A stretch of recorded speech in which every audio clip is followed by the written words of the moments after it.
মৰমৰ ভাইটি ভণ্টিসকল, আজি আমি শিকিম ইংৰাজী এলফাবেট কেইটাৰ সৈতে ward.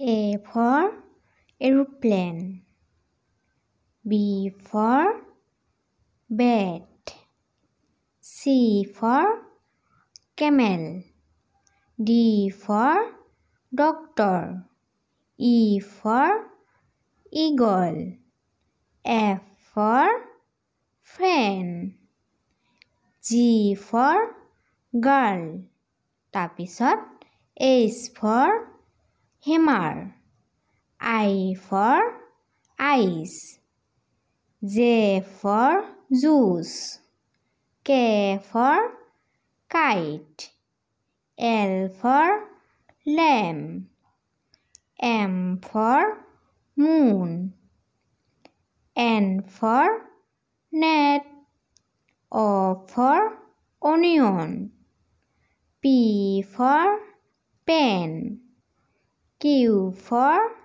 queen, R for rabbit, S for sun, T for train, U for umbrella, V for van, W for wolf, X for X-ray, Y for yak, আৰু Z for zigzag।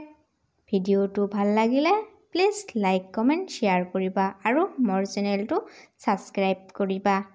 Thank you.